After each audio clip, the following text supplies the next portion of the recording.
विधानसभा के सत्र की 1 महीने की अवधि को प्रसारित करते हुए सत्र का शुभारंभ होगा, ये भावना मध्य प्रदेश और आपकी जनता और आपके सबके बीच में आई है। भारतीय जनता पार्टी का जो चरित्र है, जो स्वभाव है और जो काम करने की शैली है, वो भ्रमित करके, झूठ बोल के, गुमराह करके लोगों को मूर्ख और जनता को मूर्ख बनाने की है। आप देखो कि जो कार्यसूची या जो सूचना मिली, उसमें सिर्फ 13 बैठकें 1 महीने में होगी। दिखता है पूरा महीना, पर बैठकें होंगी बजट सत्र की सिर्फ 13 दिन। ये लोकतंत्र की हत्या करने के षड्यंत्र को देश में और प्रदेशों में लगातार प्रतिपादित करने वाली ये विचारधारा भारतीय जनता पार्टी की मध्य प्रदेश में भी अपना असर दिखा रही है। साथियों, लोकतंत्र के इतिहास में मध्य प्रदेश सबसे कलंकित तब हुआ जब इनने सरकार और विधायक खरीदे बेचे, सरकार गिराई और जितना कोविड चलते हुए भी इन्होंने जिस तरह की घटनाएं की, वो देश और दुनिया ने देखी है, प्रदेश ने देखी है। 13 दिन में भी 10 दिन बजट पे चर्चा, यानी बजट पे चर्चा कराना है, हंगामा करना है या निकल जाना है, इसका जैसा पुराना चरित्र रहा है, उस तरीके से सत्र न चलाने की साजिश इस सरकार की रही है।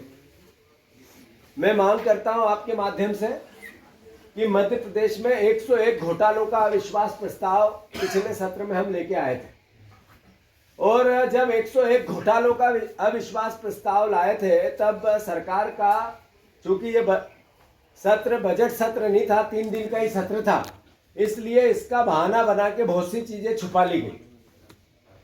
साथियों, मैं विधानसभा अध्यक्ष जी से अनुरोध करता हूं कि जब सत्र नहीं चलता है तो आपकी भी गरिमा गिरती है। जब सत्र नहीं चलता है तो विधानसभा अध्यक्ष और विधायकों की ताकत भी कम होती है। तो अध्यक्ष जी, कम से कम अपनी ताकत का तो आकलन करके उसका उपयोग करो। आपसे आग्रह है। सरकार का काम है अपनी चोरी को छुपाना, सरकार का काम है अपने कुकर्म को से बचना, जनता के पास वो जाए नहीं, पर अध्यक्ष का काम है विधानसभा में विधानसभा के सदस्यों के अधिकारों की रक्षा करना। तो मैं निंदा करता हूं इस सत्र के इस तरह के प्रस्ताव की, और आशा करता हूं, मांग करता हूं कि वो बढ़े। कुछ दिनों से हमारे मुख्यमंत्री जी सवाल कर रहे हैं पिछली सरकार के मुखिया से।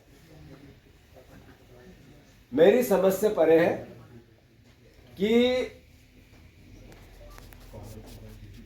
20 साल का मुख्यमंत्री 15 महीने के मुख्यमंत्री से सवाल करता। सवाल करने का अधिकार है जनता का, सवाल करने का अधिकार है विपक्ष का, सवाल करने का अधिकार है पत्रकार का, जर्नलिज्म का, मीडिया के चौथे स्तंभ का, पर सत्ता सवाल करती है। ये लोकतंत्र के लिए घातक भी है और लोकतंत्र की गरिमा को गिराने वाला भी है और अपने कुकर्म को छुपाने वाला भी है। शिवराज जी, मैं आपसे सवाल करता हूं कि आपने भ्रष्टाचार को लेकर बड़ी बड़ी बातें कही, क्लर्क को सस्पेंड किया, कलेक्टर को सस्पेंड किया, एसडीओ को सस्पेंड किया, भरे मंच से किया, कलेक्टर का काम किया, एसपी का काम किया, एक दिन के नायक बने।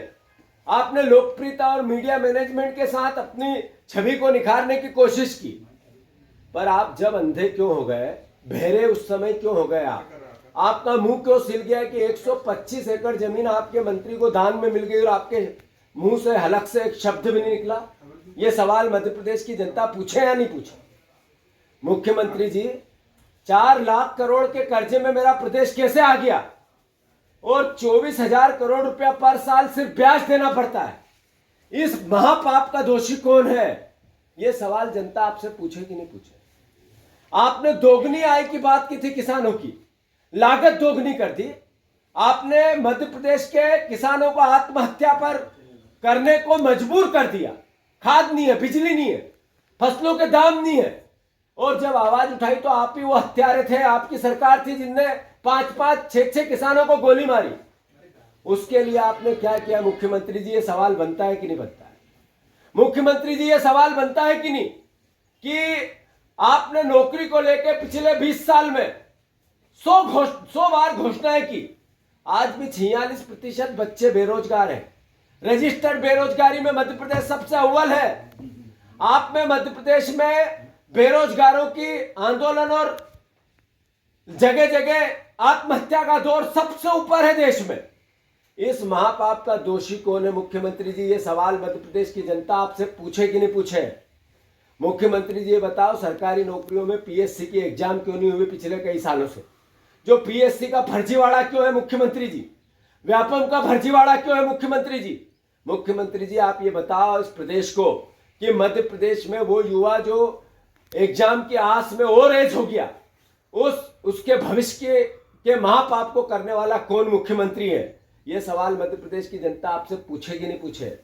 मुख्यमंत्री जी आप ये बताओ कि इस मध्य प्रदेश में इतना बड़ा एनसीआर के आंकड़े ये बताते, भारत सरकार की सर्विसेज के सारे आंकड़े ये बताते हैं कि मध्य प्रदेश में सबसे ज्यादा अपराध क्यों है, महिलाओं के साथ बलात्कार क्यों है, आदिवासियों के साथ अत्याचार क्यों है, महिलाओं का अपहरण क्यों है? ये सवाल बनता है कि नहीं बनता है? और सबसे बड़ा सवाल आज जो पैदा होता है वो कि अडानी समूह जिसने देश में एक सबसे बड़ा महाअपराध किया है, महाअपराध, महाभ्रष्टाचार, उसमें मध्य प्रदेश की सरकार की कितनी सहभागिता है? जो अडानी समूह में एक बहुत बड़ा भ्रष्टाचार देश के सामने, एक फ्रॉड सामने आया है, उसमें मध्य प्रदेश सरकार, आपकी सरकार, शिवराज सिंह जी की सरकार की भूमिका क्या है? आपने कितनी जमीनें उनको दी, कितनी उनको टैक्स में छूट दी, कितने उनके समूह में सहायताएं की, इतनी 6 बार इन्वेस्टर मीट किया, उसमें अडानी को बुलाया, और अडानी को कौन कौन सी सहायता आपने दी जो इस फर्जीवाड़े को सहयोग करती है? मुख्यमंत्री जी सहयोग तो सवाल तो ये बनता है, तो सवाल ये भी बनता है मुख्यमंत्री जी कि उमा भारती आपसे पहले मुख्यमंत्री थी, वो शराब की दुकान के सामने गाय बांध रही है, शराब की दुकान पे पत्थर चला रही है, शराब की दुकानों की बाटलें फोड़ रही है, शराब की को लेकर आपसे रोज मिल रही है, रोज अपने सम्मान को धीरे धीरे करके समाप्त कर रही है सिर्फ आपसे, आपकी पार्टी, आपके विचार के मुख्यमंत्री। उसका उत्तर आज तक आपने नहीं दिया। ये सवाल है कि नहीं है? कमलनाथ की सरकार से 15 महीनों के जवाब मांगना आपका अधिकार हो सकता है, पर इन सवालों का उत्तर देना भी आपकी दायित्व है, आपका कर्तव्य है। तो कृपया करके इस पर आपको मध्य प्रदेश को अवगत कराना चाहिए। मैंने जैसे विधानसभा सत्र में मांग की थी एक श्वेत पत्र आर्थिक हालात को लेके मध्य प्रदेश की सरकार दे, और जैसा मैंने कहा था एक बार पहले 15 आपके खिलाफ में आरोप पत्र मैंने दायर किया था मुख्यमंत्री के खिलाफ। इस सदन में मैंने एक आरोप पत्र दिया था लिखित में, वो आरोप पत्र में अभी आप सबको सर्कुलेट कराता हूँ। उसका उत्तर मुख्यमंत्री ने नहीं दिया था सदन में, क्योंकि मेरी पहले बोलने की बारी थी, उनकी बाद में थी, और उसी के बाद समाप्त हो गया सत्र। तो फिर सत्र आएगा तो वो आरोप पत्र फिर मैं रखूंगा। 15 मंत्रियों के भ्रष्टाचार के खिलाफ आरोप पत्र कांग्रेस पार्टी रखेगी। मैं अनुरोध करता हूं कि मुख्यमंत्री इसकी प्रदेश को अवगत कराए, जो श्वेत पत्र की मांग की थी आर्थिक हालात को लेकर वो स्पष्ट करें, जो आरोप पत्र उनके खिलाफ लगाए उसके उत्तर मध्य प्रदेश की जनता को दे। ये सवाल है मध्य प्रदेश के सामने, और ये मांग कांग्रेस पार्टी करती है। सर, आपने शराबबंदी की उमा भारती की बात का जिक्र किया है। कांग्रेस अपने घोषणा पत्र में